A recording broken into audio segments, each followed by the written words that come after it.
आप सभी का स्वागत है ज्योतिष ऊर्जा में। अगर आपने अभी तक चैनल सब्सक्राइब नहीं किया तो इसे अवश्य ही सब्सक्राइब करें ताकि ऐसी ही ज्ञानवर्धक जानकारी आप प्राप्त कर सकें।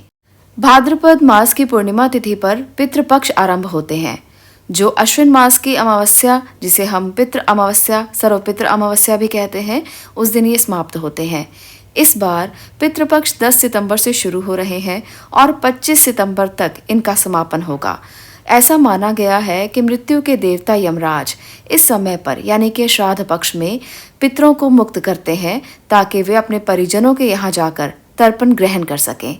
तो इसलिए ये समय बहुत शुभ माना जाता है पितरों की पूजा के लिए, पितरों का तर्पण करने के लिए, श्राद्ध करने के लिए।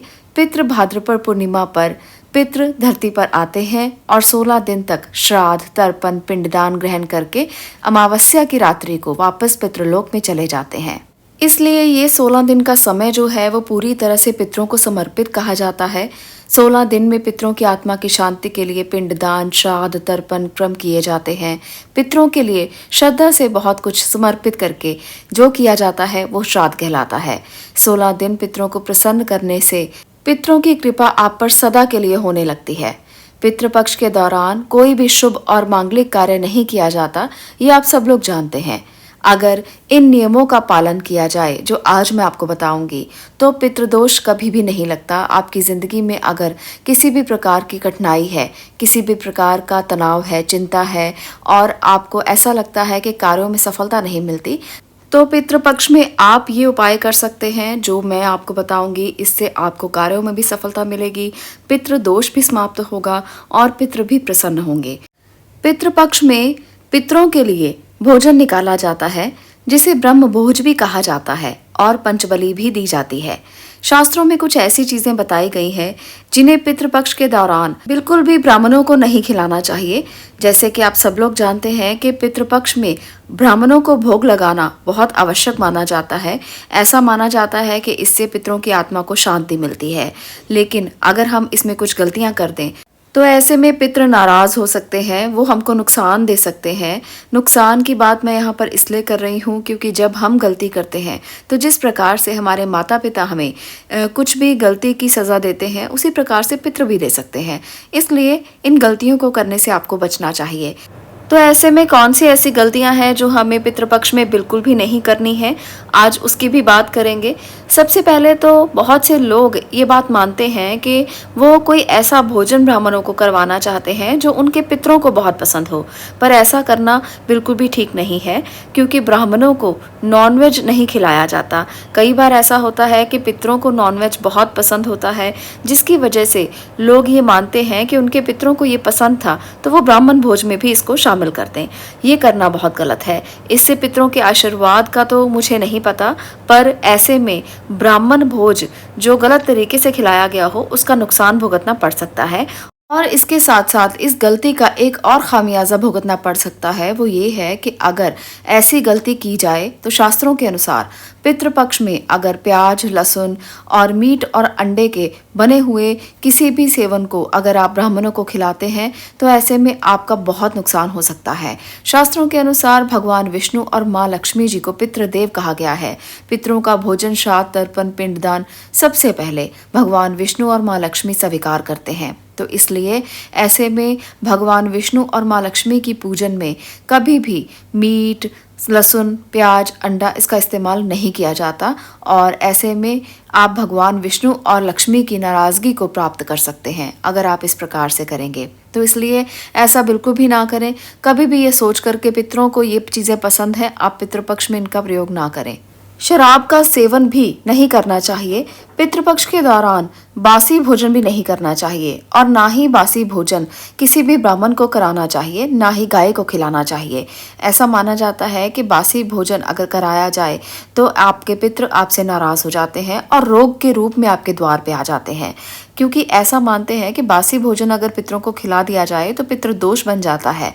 और ऐसे में बासी भोजन अगर किसी को भी दें, आप चाहे वो गरीब को दें, चाहे गाय को खिलाएं, चाहे खुद खाएं या ब्राह्मण को खिलाएं, आपको इसका पाप भोगना पड़ेगा और ये बासी भोजन आपके जीवन में रोग बनकर आएगा। इन विशेष बातों का ध्यान रखना बहुत ज़्यादा ज़रूरी है। किसी को बासी भोजन ना खिलाएं।